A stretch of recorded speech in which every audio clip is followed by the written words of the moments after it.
buildings, mold can quickly set in. Before you set foot in a flooded building, take these steps to protect yourself from electrocution, mold, and potential exposure to contaminants. If there is still standing water, turn off power, gas, and water before re-entering. Do not touch electrical equipment while touching water. After touching anything that flood water has also touched, wash your hands and clothes with plenty of soap and clean running water. Wear an N95 mask, gloves, goggles, and protective gear when cleaning. Mold can grow within 24 to 48 hours after a flood. Open windows and doors and pump out water after flood waters recede. This has been a Rainier Avenue Radio public service announcement. It's Traffic Jam with Kareem. Thursday at 4 p.m. Hey, Traffic Jam.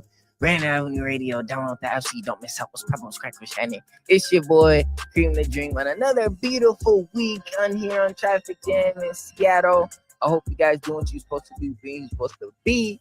I got a good show for y'all. A lot to talk about. You know, Kareem the Dream, keep up with everything. Get your entertainment news with Kareem on the Traffic Jam Thursday at 4 p.m. What do you get when culture, climate, and community collide? You get Earth Deserves More Than a Day. Rainier Avenue Radio and King County Park stew down with a week of real talk, real people, and real solutions. This ain't your average Earth Day. Tune in and feel the energy because the movement is now. Hello, listener. What's important to you about what's going on in your community? Are you interested? Are you concerned? In any case, I invite you to tune into my show, Seattle Here and Now, on Rainier Avenue Radio.org. Why? I will be covering a wide range of topics important to you and impacting the community. Each show will have a special guest or guests to share with you information on a variety of subjects that are happening here and now in Seattle. I promise I will work hard to make my show informative, interesting, and entertaining. Be sure to listen to Seattle Here and Now on Rainier Avenue Radio.world. Atlantic Street Center has been serving the children, youth, and families of the Seattle King County area since 1910. We partner with families and communities to raise healthy, successful children and youth through services including counseling, early learning, youth development, domestic violence, and education support for school-aged children. Committed to serving the African American community, Atlantic Street Center provides services and support for all marginalized people. Learn more at AtlanticStreetCenter.org. You know you can't get enough of Rainier Avenue Radio.org.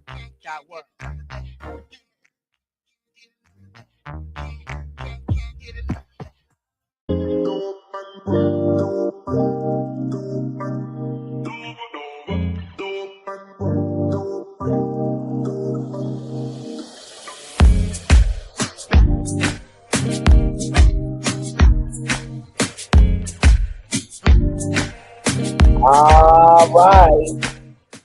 Here we go. Seattle Sports Weekly. Mazvita Maraire, and we are back. Thank you all for hanging because they know we were like, oh, we're going to have another show next week or not. So the Seattle Seahawks schedule landed favorably in our favor. That is so because the Seahawks played on Sunday. And as you all aware, 18-16 winners over the Indianapolis Colts. Yeah, they beat the 44-year-old Phillip Rivers, if you will. I don't know, man. Seahawks get 6 field goals, and then they win. And I'm a big Phillip Rivers fan. I was talking about it yesterday in the locker room with Greg Bell of the Tacoma News Tribune and Corbin Smith, who you'll hear a little bit later. But so did some thinking and about the show and kind of the format. So I'm going to try to keep this format where we'll talk a little bit about what's going on, and then I'm going to do a prep update, and then we'll go to the Seahawks. And speaking of can you believe that we're 8 days from Christmas Eve? Yeah, I was just looking at the calendar. You know, at this time of the year, you know, all of us are head down, trying to get this, that, and accomplished, and which is good. And then you realize, wow. Yeah, I mean, you know, as you get older, the time goes faster, and as I said, it is Christmas Eve. Christmas is my holiday. There's Hanukkah, and also, yeah, Kwanzaa. And I'm sure, those are different holidays and they are all the same. I think it's important. It's okay to say, hey, you know what? This is the holiday I embrace. It's all right. I like the show that was early on because I think we just have to start having the dialogue that we're having in private, in our minds, in secret rooms. Now, look, I'm not saying you have to say everything in your mind. I'm reading this book or finishing one. The next book I'm reading, it says that do not believe everything in your mind. Pretty powerful stuff because your mind is always racing. So, and then there's just some unfortunate stuff that's happening in our society. There always is. I don't know if it's any worse now than it has been. That could be another show, right? And just in terms of society, and I it took me a while to embrace All in the Family with Carl Reiner and Rob Reiner now, and they were Rob Reiner and Archie Bunker and Meathead and those kinds of things because it was really I was young and I was like, wow, this racist show, but it really wasn't. It was really dealing with the race issues, and unfortunately, Rob Reiner and his wife were uh, murdered, and I'll leave it at that. Unfortunate end. But where does all that connect in holidays and all those things? Because as a young lad, I was like, wow, um, this show, but it really helped. Carl Reiner was all it helped understand racial tones and things like that, which are still to this day the nuances. And if you remember, that's how the Jeffersons got started. It was all in the family, and that was the neighbor. George Jefferson was the neighbor, the black neighbor, and then in the end, he got his own show with George and Wheezy, and the rest is history, if you will. So that's a long way, and I'm all right with taking the long way home, if you will. That in this season, it really is about forgiveness. I don't care which holiday you embrace, but I bet you they all have one common thing, right? Faith, belief, and compassion for your fellow man. And and so the president tweeted out something which was derogatory. And the other thing you have to remember is we can acknowledge what people do, but we don't have to get consumed by it. So the other thing I'll bring back to football is Sharon Moore, the coach of Michigan. This man here gets fired from Michigan on the same day. Then he goes to his mistress' house and then tries to kill himself and then gets charged. Yeah, and all in the same day. And I mean, okay, that's what? That's there you go, right? So the man is married but had this mistress. And, what I find interesting is the overtones after that. So the guy loses to Ohio State, and people are like, well, we knew this was going on for a lot of years, and well, okay, so if it was, and that that's what happens sometimes, and that has happened a lot in football cultures. I mean, Alabama. You talk about the years here. A lot of scandal in football. UW had one. I mean, you look, and that's okay. History. If we remember it, then we stand less of a chance to repeat it. So, anyways, my point was like, so you knew this guy was cheating on his wife, and y'all didn't say nothing about it. But oddly enough, he loses to Ohio State. She, under duress, the mistress finally says, yes, we had a relationship. They fire him, and everybody comes out of the woodworks and said, this had been going on forever. And I'm like, man, you know what? Yeah, what? I mean, I'm not surprised. But again, this whole theme of my opening monologue here is really about just, man, you gotta live the good life and fight the good fight. That's all I'm saying. And the famous line, your friends on the way up, not necessarily your friends on the way down. So, yeah, I just thought, and then now, okay, it happens. I'm not delving into the situation and morality and all of those things. Probably not a good thing, right? You just have to, man, you know what? When you're on top there, it's always interesting who your friends are and your supporters. But now everybody's like continuing the story. I mean, man, like it's done. Let's get to another news cycle. That is an unfortunate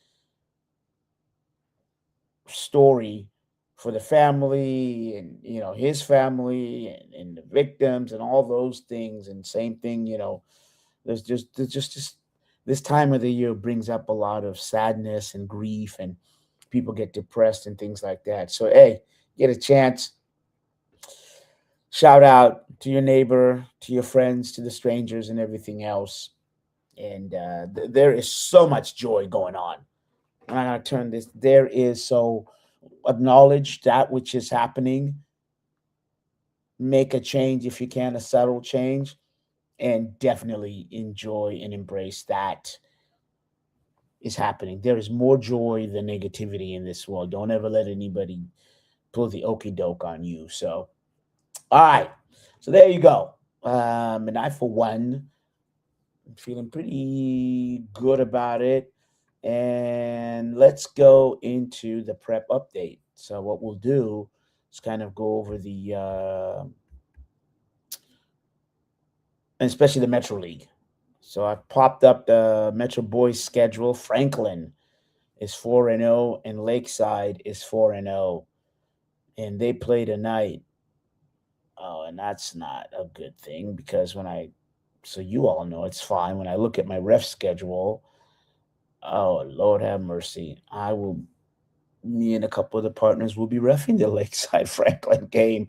I was hoping for an easy game, but man, oh man. So that'll be a good high school game. If you can get out there, go see it. There's other games going on. Eastside Catholic 2-0, Rainier Beach, number one player in state, 2-0. They just beat O'Day. Seattle Academy's 3-2.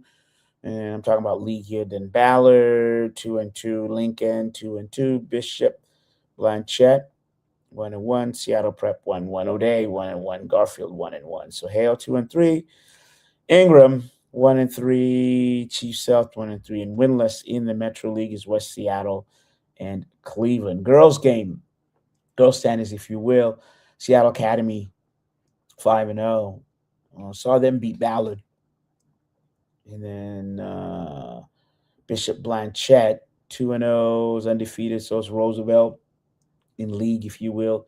Eastside Catholic is also undefeated, but they've only played one league game. Holy Names, 3-1. Franklin, 3-1. Ballard, 3-1. Lakeside, 1-1. Chief South, 2-2. Garfield rebuilding, 1-1. Cleveland, 1-3. Hale with the same record at 1-3. And Seattle Prep is yet to win a Metro League game, though they won it 2. Rainier Beach is winless. And so is Ingram. They're 0-4 in league play, but they did win non-league conference. West Seattle's 0-2. So is Lincoln of Seattle. So there you go. Kind of your basketball standings overall. And go back and kind of tell you the schedule. I told you the schedule tonight.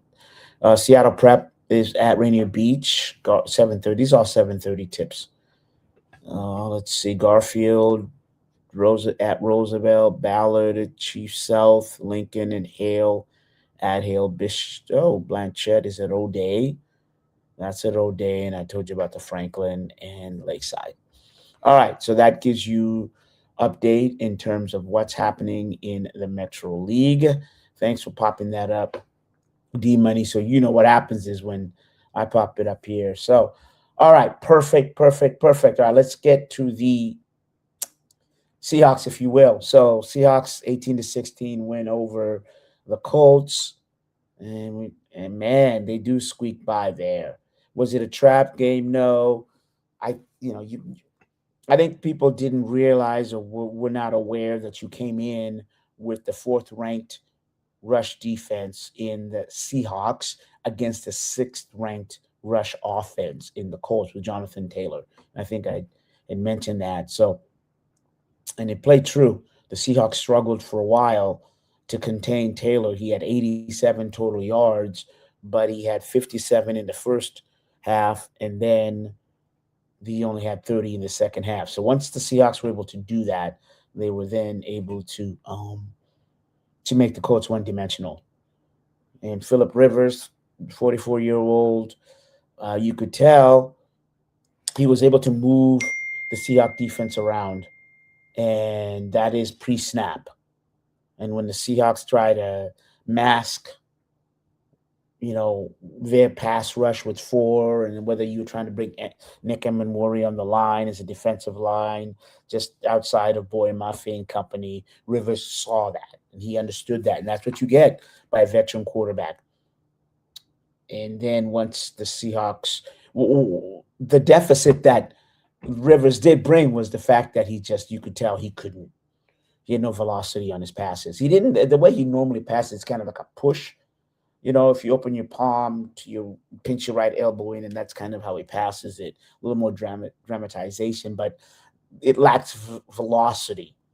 If you think of like Patrick Mahomes, who, by the way, got injured and in the Chiefs game, and he's out with ACL, and the way that he takes the ball and puts it up on top of his shoulder and does the release, that's a different velocity. Same thing with Josh Jones, Josh Allen, if you will.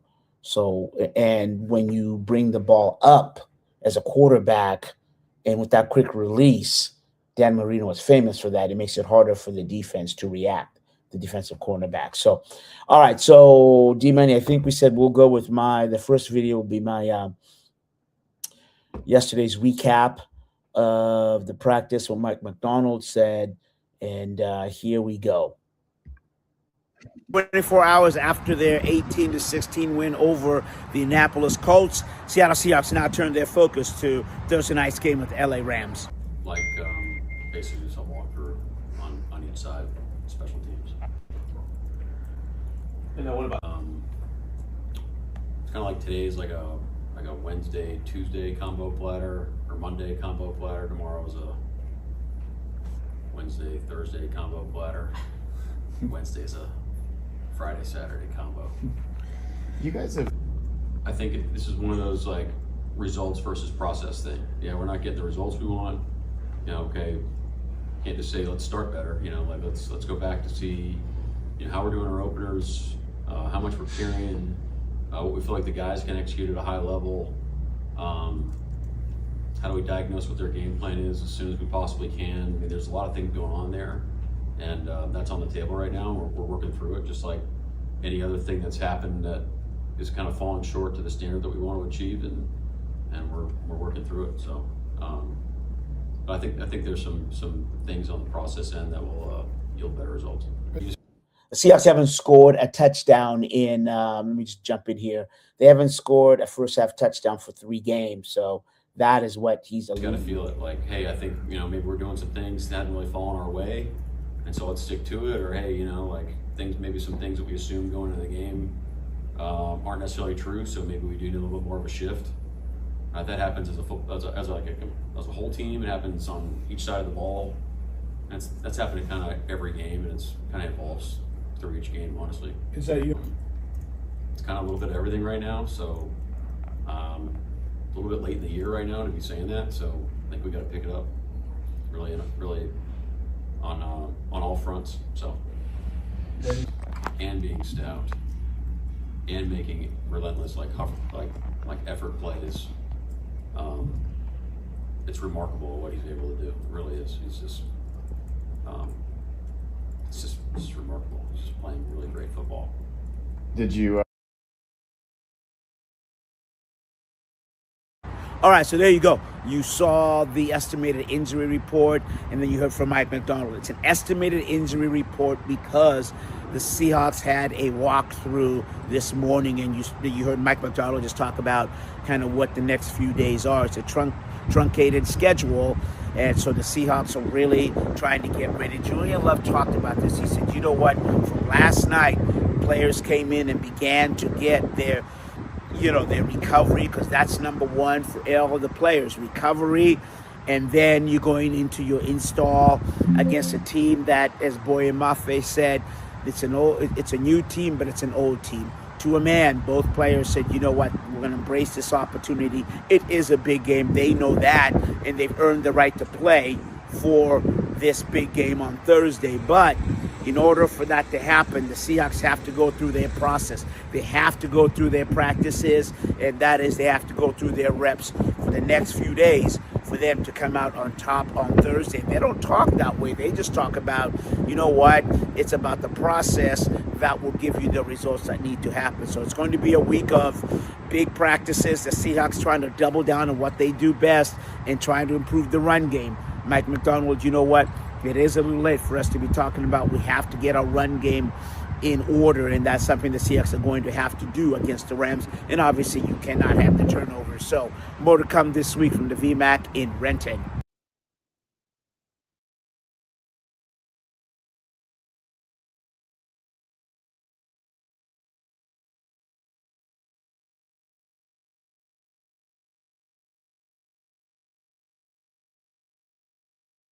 There you go. Sorry about the dreaded mute. So just to jump in here before we go to the next video, with Corbin breaking it all down, the Seahawks rushed for a mere 50 yards total in the game against the Colts. And, I just talked about you can't do that. They had 3 yards in the first half. So, all right. So here is the breakdown of a sat down with Corbin. If you notice, kind of repping the Cascadia Sports merch there. So next week I'll be able to tell exactly where you can go and, purchase a little something, support. Hey, I wonder if Rainier Avenue Radio is going to have some merch. But anyways, let's get to this video with Corbin and myself. Corbin was appreciates him getting on there. So here's Corbin Smith. Great honor to have Corbin Smith, CEO, founder of the Emerald City Spectrum, joining me for delving into the Seattle Seahawks game on Thursday, and also the quick look back at yesterday's game. Well, what are your takeaways from yesterday and then tomorrow? Yeah, I think you always have to look at each game on an individual basis, and everybody's going to point to the fact the Seahawks didn't score an offensive touchdown. I think that is becoming a concern because this is the third straight game. They had 6 points in the first half. They haven't been able to score touchdowns. The only touchdown they've had in the first half of the last 3 games was Ernest Jones and his pick 6. And yesterday that bled into the second half too. 6 field goals from Jason Myers, no offensive touchdowns. The red zone continues to be an issue. The run game was playing better in the last few games. 3 rushing yards in the first half. So I think there are some things that certainly you can look at in this one and be concerned at the same time. As Mike McDonald talked about, you found a way to still win the game. Your defense made a lot of plays, and Jason Myers proving he should be a first-team All-Pro with the way that he's playing right now and elevating the Seahawks. So a win is a win. There's no such thing as a bad win in the National Football League, but I think some of these offensive concerns that we are seeing, it's starting to now become a little bit of to me, a legitimate issue because this has bled over into 4 out of the last 5 games that they haven't had an offensive touchdown in the first half. That's becoming a consistent problem. Corbin, you've coached many levels. So we heard from Sam Darnold talk about, we have to start faster, and it's not just, it's a lot of different things, right? I mean, how big of a concern, and be honest, what is it, right? Is it the mentality, the play calling? What is it that's keeping you from fast starting and able to get in the red zone? I think it's a two-sided thing. I think first, the offensive line, the pass protection has not been as good in the first half of games, the last 5 games. And you brought Jalen Sundell back in the lineup yesterday. From the first run through out of the All-22, I thought he played fine. I didn't think that Jalen Sundell was a huge problem. But you had a couple missed pass protection assignments and blitz pickup by Zach Charbonnet that led to sacks and pressures, which he's normally really good in that regard. So it just seems like there's been more mistakes on that front, and it's putting Sam Darnold into a pickle a little bit with what he's supposed to do. And I think he's making smart decisions for the most part, but he's getting pressured more. He's having to move around. The run game has been pretty good up until yesterday, but I felt like the offensive coordinator, Clint Kubiak, the game plan yesterday was not good. I did not think that they attacked the Colts the way that they should have. I didn't like coming out and trying to really emphasize the perimeter running game against a defense that is more, they're speedy. They've got a lot of guys that can move. And of course, the Colts shut that down. When they started to run between the tackles more in the second half, Zach Charbonnet had a couple really nice carries. They got some of their drives going. It opened up some of their passing game concepts. I didn't like the way they came out really trying to test the edge of the run game, and then they were ending up in 3rd and longs consistently. That's really been the biggest theme here when they've had issues starting games. Atlanta, they were able to curb that and scored a lot of points in the second half because they were getting good 3rd down situations or not getting to 3rd down. They had a lot of 3rd and longs yesterday. They had a lot of 3rd and longs against Minnesota. It led to sacks. That is the biggest issue, and I think some of that falls on the play caller. I think Kubiak has to do a better job attacking the weaknesses of the teams they're playing instead of catering into what they do well, which I felt like he did yesterday. And that's always kind of a coach's dilemma. And we saw Kubiak and the clip that went viral when they called everybody together. And I don't know, it looked like he was talking to everybody but Sam, because what was your whole take on that after you said Kubiak's got to play better? Look, I'm sure that there was some accountability on his part too, because it felt like he hadn't put guys in position to make plays, but at the same time, he's not the one that's committing penalties like A.J. Barner having the offensive offsides that wiped out a 1st down catch and then just drove them further back in the shadow of their end zone, shadow of their goalpost. Yeah. He's not making those mistakes. He's not dropping passes. Brady Russell and Jackson Smith and Jigba, of all people, had big drops that would have been 1st downs.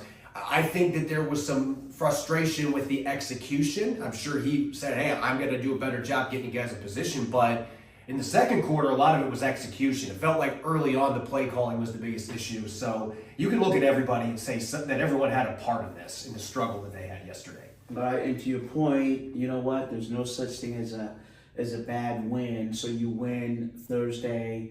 We've just talked to some of the players. What's your take about this? Especially, I think what Julian Love said, but this colossal, it's a huge matchup. You just can't. This is the biggest regular season game that the Seahawks have had since they were playing the 49ers in Santa Clara in 2013. It is the biggest match. That was also a late season game. San Francisco ended up winning that one by 4, I believe. This is the biggest divisional, regular season, you name it, game the Seahawks have played in 12 years, in my opinion. Because this is the last time they had a chance for the number 1 seed was when they got it in 2014. And they've had a couple teams that were on the cusp of that, the 12-4 team in 2020, but they still didn't get the number 1 seed and didn't feel like they were the best team in the NFC. This is the first true chance they've had to do that.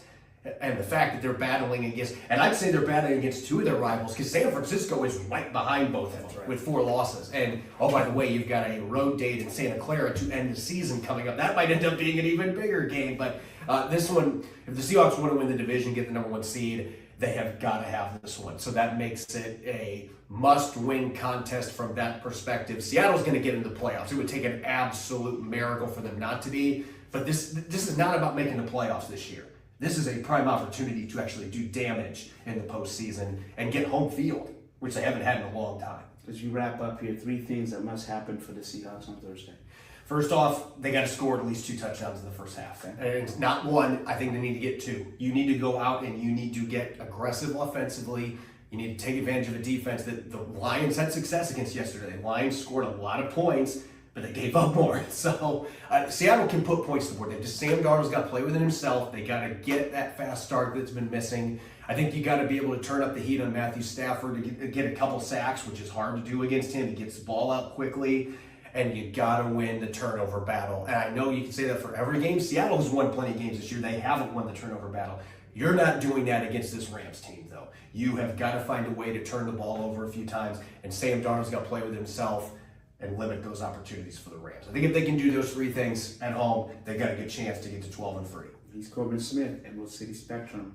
Great stuff. Thanks, Corbin. Thanks, Mazza. All right, there you go. Nice catch, D-Money.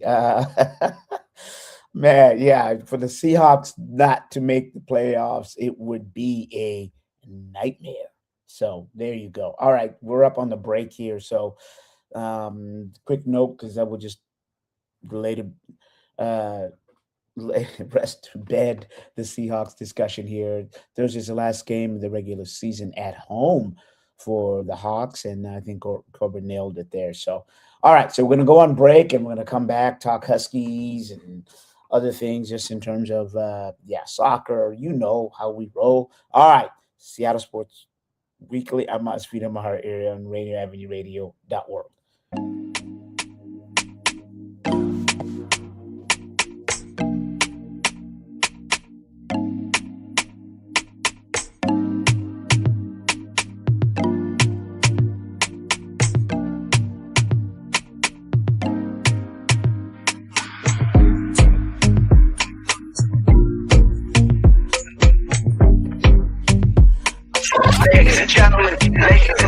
Speaking of Seattle, we are Rainier Avenue Radio.world, the station that cares. Don't forget. A teacher who hurt their back and got prescribed opioids. A daughter trying to cope with a loss in the family. A friend silently struggling, thinking they'll be a burden if they ask for help. People with addiction come from all walks of life, and the truth is they stand a better chance at recovery with our support. Reaching out and sharing local resources can make all the difference. Don't count them out. More people recover with support. Find more ways to help at supportaddictionrecovery.com. That's supportaddictionrecovery.com.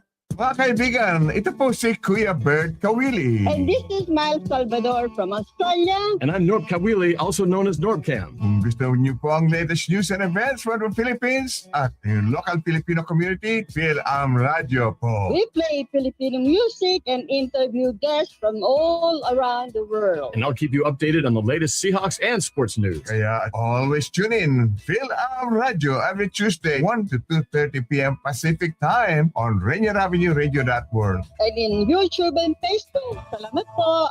So my doctor told me to go online to check my test results, but I didn't know how to do that. Thankfully, I could turn to Link to Care WA for help. With Link to Care WA, I was able to learn how to use online health portals, use telehealth to talk to my doctor virtually, and manage my prescriptions online. I called the hotline and spoke to a real person who taught me the skills I needed. Call Link to Care WA at 866-757-1832 or visit linktocarewa.org. Happy Hump Day. We're excited that you decided to join us for the party. Fresh Juice is live Wednesday night, 9 to 11 p.m. Pacific time on Seattle's Rainier Avenue Radio with the Juice Pack, including me, Superstar TK, Hindsight Patron, and D-Money. We're going to chop it up with some cool people, play some really dope new hip-hop and R&B music, some games, and maybe even a live performance. Lock us in right now on Fresh Juice YouTube page at youtube.com/@Fresh Juice Media or subscribe to us on Spotify or Apple Music. Fresh Juice. This winter, I don't want illness to get in the way of my holiday plan. That's why I got my annual flu and COVID shot. Everyone ages 6 months and older and get the flu and COVID shot each year. They make it less likely you'll get sick, and even if you do get infected, you won't get as sick. Free vaccines are available even if you don't have health insurance. For more information, visit kingcounty.gov/find-a-clinic. That's kingcounty.gov/find-a-clinic. You are listening to Rainier Avenue Radio, your community radio station.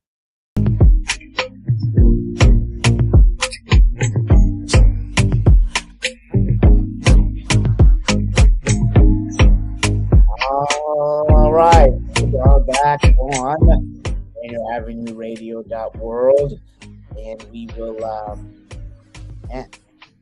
talk soccer and Husky sports and everything else, and a little bit of the World Cup. Big shout out to Corbin Smith of Emerald City Spectrum for appearing on the show, as always, doing an interview and over at the VMAC yesterday. So adding another kind of piece here, soccer or World Cup update. First one is, I thought this was interesting. FIFA decided that they will make available $60 tickets. Originally, these tickets, there was a big backlash because the last time the World Cup was held here, you were able to get tickets went for $70. The lowest, obviously, and you have to go through a raffle. It's not as easy as let me go down there to to your local Ticketmaster or, or whoever you buy your tickets from and say, yeah, let me go ahead and grab this 70, this World Cup ticket. You have to go to the lottery, and then from there you have to pay up front. And as they do with most season ticket holders, right? They take your credit card and you hang on to it. But the backlash, especially last week, was, whoa, these tickets. The $60 tickets were $4,185. Those are the lowest price tickets. I'm not talking about the shishi, foo-foo type of tickets where you're field level, I'm talking second level. Never mind first level. Never mind, hospitality. So FIFA came out, and that's what I like about FIFA. I mean, they always kind of, pushing the edges and see where they can go. So, yeah, there you go. So remember, there's 48 teams, and which is up from the 32. We talked about this, and Seattle will host some games. Now, this is interesting. Now, I was just to note that right now, one thing you want to pay attention to is the African Cup of Nations. Wait, what? Yeah, the African Cup of Nations is happening right now, and that's where teams from Africa that qualified for the biannual tournament are now playing in Morocco. And that's where it is this year's tournament is. And you're like, well, what's that got to do? Well, it's in Morocco, and Ivory Coast won it the year before that. Then then Senegal, then Algeria, then Cameroon, then Ivory Coast won it 2015 again, 2013 Nigeria, Zambia, 2012 Egypt. Yeah, now you get it. Egypt won in 2010. So this tournament started out in 1957, and the first winner of the tournament, it was held in Sudan, and it's in Egypt. It's one of those things where, if it's the Euro, Cup champions, you're going to get that on CBS. You're going to get that, because of the TV and the revenue, you're going to get that accessible from the media. But the African Cup of Nations is really one of these really cool tournaments. And me being from Africa, I embrace that. And that's the one that I actually have now just started watching it. But I digress for a moment, because here's the deal. So, as I said, one of the favored teams in the tournament is Egypt. And you're like, well, why does that sound familiar? Because Egypt is going to play here on June 15 against Belgium in the World Cup group stage game. If you remember, June 15th that's the game there. The second game is on June 19th. The Juneteenth game, if you will, Australia versus USA. And then they come back. That is, FIFA plays the June 24th again here. Qatar will either play the Italy, Northern Ireland, Wales, or Bosnia winner. And then June 26th, get this, guess who's back? That's absolutely right. Egypt will play Iran, and that's supposed to be the pride match. And right now, I'll delve more into that. Maybe get Alan Hopkins from Soccer Association, the Major League Soccer players for Black Change, to talk about that, because those are two countries. So the Seattle committee decided, let's hold a pride match, and to celebrate diversity, inclusivity. Well, and the two countries, Egypt and Iran, are not open to gay marriages.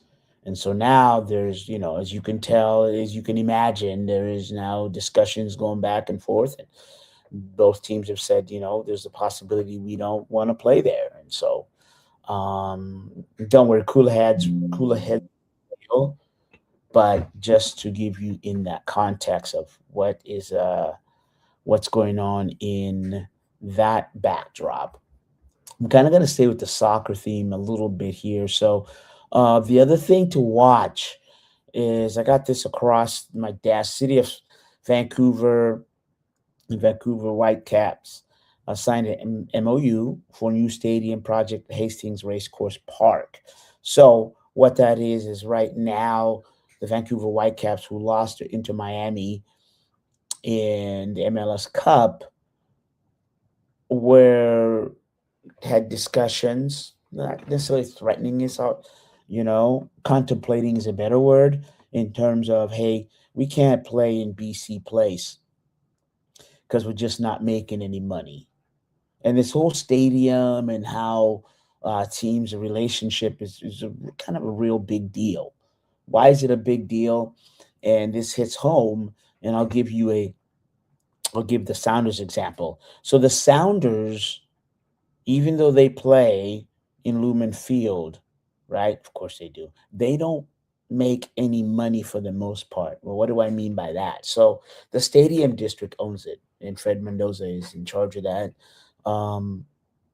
So the stadium district, if you remember, Seattle they said build it. So the stadium district owns that, the stadium itself, the land. So when the Seahawks come knocking, they say, okay, it's basically like a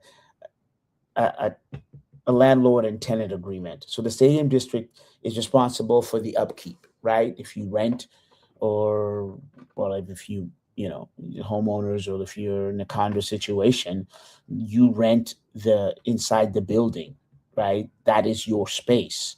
Now, the landlord, the homeowners association is responsible for the upkeep. Great. Now, what happens with the Seahawks is now they get all the revenue from the billboards you see, the advertising that are there, and also the concessions. So that's how the Seahawks try to make money, and the sponsor of the stadium and those kinds of things. Well, here's the issue. Here come the Sounders, and they don't make any money in revenue. They don't make any money in concessions. So when you start thinking, oh, the Sounders are making all this money, no, they're not. And so that's why it's important to keep an eye out on what the Whitecaps are doing, because if they're going to negotiate for a new place in Hastings Park where it's a soccer-friendly stadium and they make all the money. Okay, that's great for Vancouver. So if you're Seattle, what are you thinking? Whoa, wait a minute. If our competitors up north are now in this favorable deal where they're getting to make money and all of that, and that money comes to the club, then the Sounders take another back step. So that's why you're hearing this discussion, murmur, if you will, but the Sounders now contemplating, they're looking, and they'll eventually leave Lumen Field. Not tomorrow, but it would be a bad business decision for them to stay if they're not making competitive money, dollars, if you will, to come back to the club so that they can spend that on player contracts and things like that. So those are the things that are kind of percolating around. And all right, so the Sounders did fantastic. They re-signed Stefan Frei. And I think that obviously that's a real good move. And he is a stalwart of the club. This is his last year. You saw that between him and Andrew Thomas. Andrew Thomas started kind of some of the games because he didn't start the league. He started the League Cup games, but it was Frei that started all the tournament games.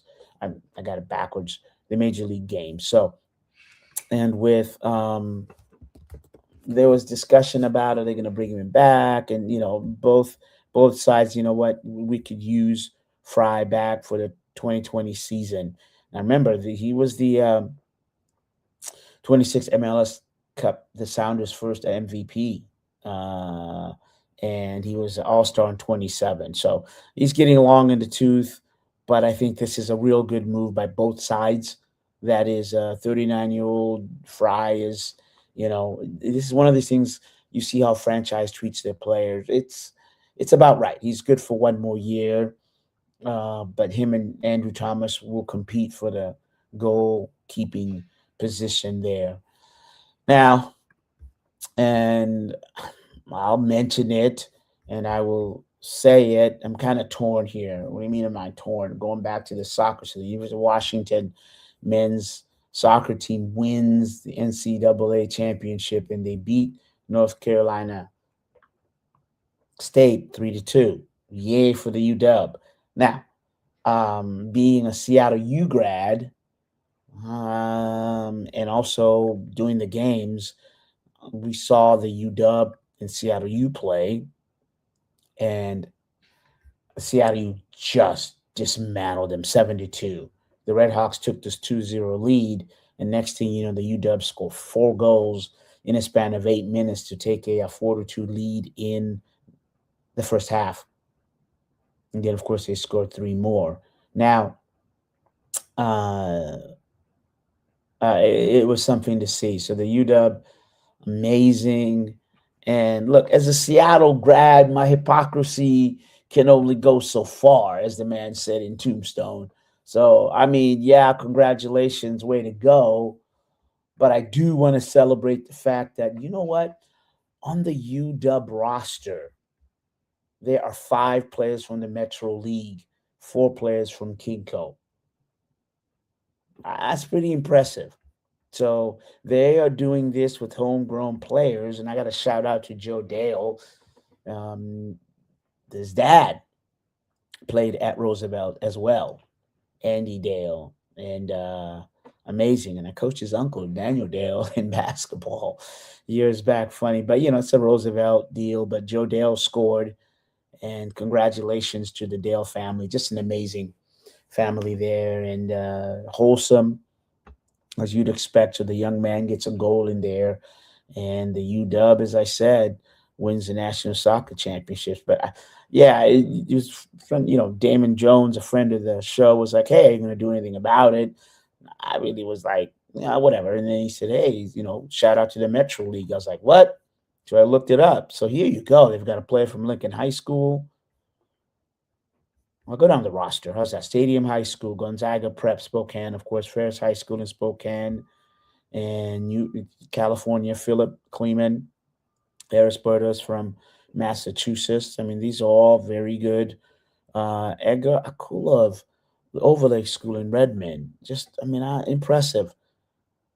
Asher Hestad, you know, the thing about Lincoln High School is they weren't really, I mean, soccer team barely hung on. I know we're talking about back in there, but the other thing, as I said, Joe Dale from Roosevelt High School, and they also have Mani Diop from Kaluk, Senegal, part of the academy. They've got Zach Meyer was from Lake Washington, Cameron Cruz from Franklin High School. I remember when I played soccer, I mean, in the 1860s, if you will, when you saw Franklin on the schedule, you knew you were going to win that game.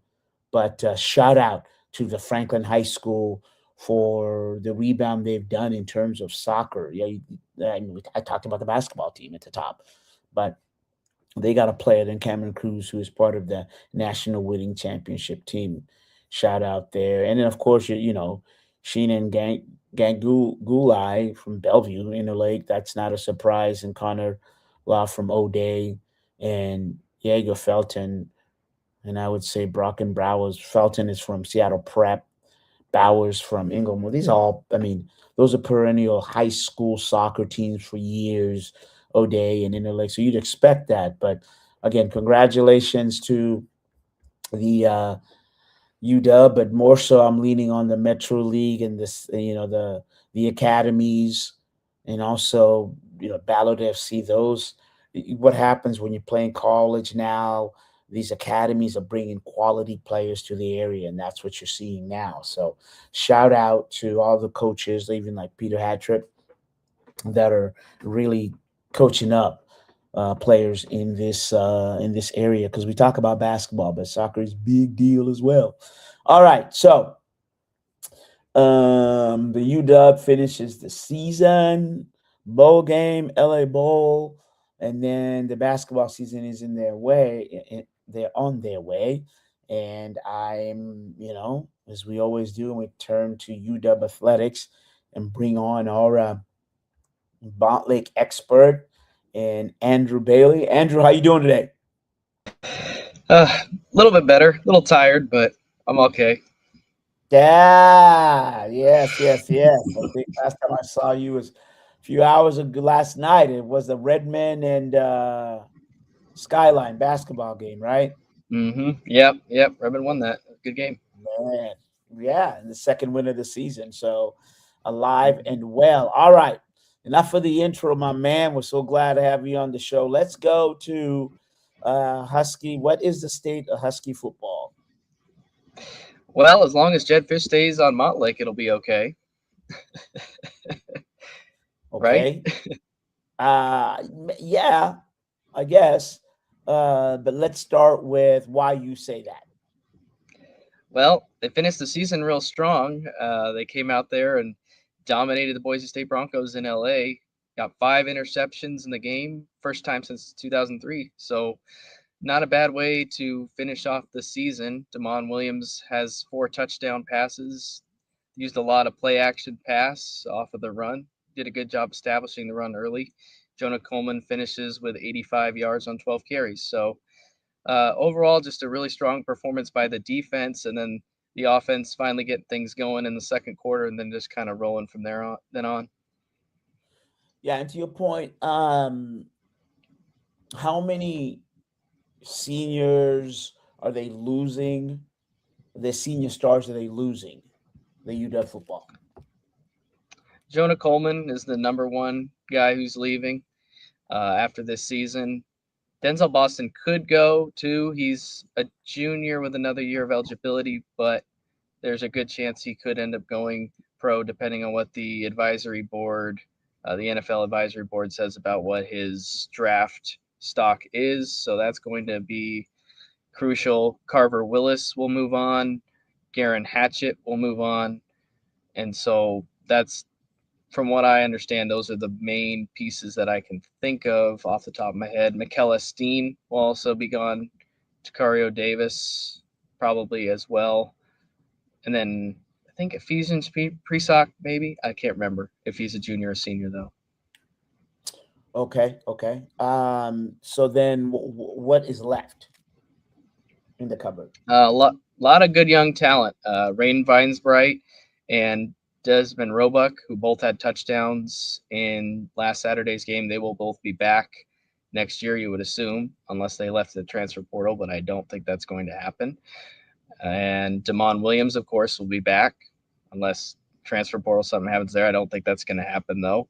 And so from that respect, those guys are coming back. You have 2 key receivers and a quarterback returning, and then you have a running back in Adam Muhammad, who's only a sophomore. You'd expect him to be back as well. So a lot of good things on that front on the offensive side. And then on the defense, Rylan Dillard Allen will be back. You'd see Dylan Robinson back. And, of course, Zadris Rainey Saleh, who's really come on strong here towards the end of the season. So lots of good young players to look forward to seeing next year. Now, you talked about Jed Fish. What kind of job has he done? He's done a good job in year 2. He took them to better heights than they were last year. I mean, in a rebuild, he came in, there wasn't a lot of players when he first got here. He only had 2, I think, returning starters, and he goes 6-7 the first year, got the Huskies to a bowl game. But then this year, it's a 3-win improvement. They win 9 games on the season, go 9-4, and they have a lot of things to look forward to should they keep most of this young core together and if he stays. Okay, and where would he go? Biggest concern is him going to Michigan.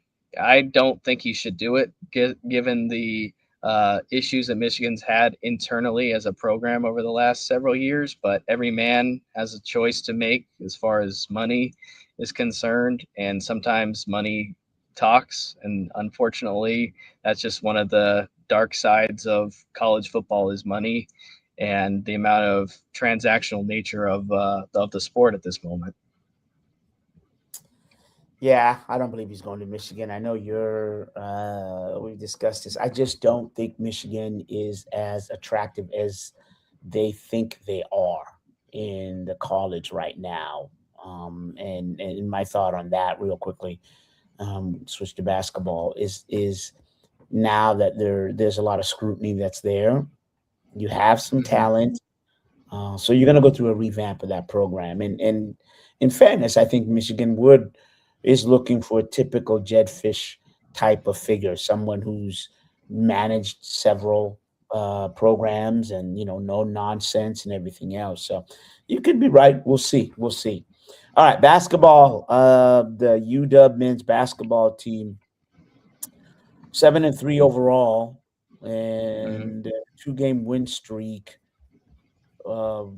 They've got some players returning. Is that correct? That is correct. Bryson Tucker came back this past Saturday. That was the big story. He had 12 points and 4 rebounds in his return to action and kind of really set the tone, kind of getting himself back into rhythm with that dunk. He missed the first dunk, but he made the second one. And so that kind of got him settled and got him to get into the rhythm and the flow of the game. And Coach Sprinkle was pretty proud of him that he was able to come back so quickly and be able to almost play as if he never left. All right, and then Friday, there is the Battle of the 206, correct? Yeah, the battle for Seattle U versus UW. And so what's the take on that? Good Seattle U basketball team. They're 8-2 coming into this matchup. Huskies lost last year's matchup to Seattle U, so they're kind of looking for that revenge this year at Climate Pledge on Friday. So the game is at Climate Pledge? Yes. Okay, and so let's take a look here. Climate Pledge, and I'm trying to see what time is that kickoff. It is at, there we go, 8:30. So y'all can get out there and watch that game. And overall, have the UW played any conference games yet, or still non-conference? They played 2 conference games, one against UCLA, which they lost, and then the second one against USC, which they came back from 18 points down in the second half to win. So they're 1-1 in conference, 7-3 overall, and they'll finish the month of December with 3 more non-conference games, the Seattle U game, which we mentioned, and then they'll play San Diego and then Utah to finish the non-conference schedule at the end of December. And then once they get into January, it's going to be a really tough schedule ahead of them. Okay. All right. And that's Andrew Bailey. You can follow his stuff at CascadiaSports.net. And just some real good pieces up there in terms of some good reads. All right, Andrew, thank you very much. Yeah, thank you for having me, Maz. Absolutely. All right. And there you go. All right, so that kind of wraps up the show. And we try to put in a couple little new nuances in there. But there you go. Thanks for listening. And as I said before, it is that time of the year. Be kind. Blanchette used to have this thing out there before they changed to Bishop Blanchette as opposed to the Blanchette Braves. And they used to say, be kind, be true, and be brave. And so I always like using that. So again, be kind, be true, be brave to yourself and to those around you. And again, thank you all for watching and listening. Nice job, D-Money. And we'll see you all next week.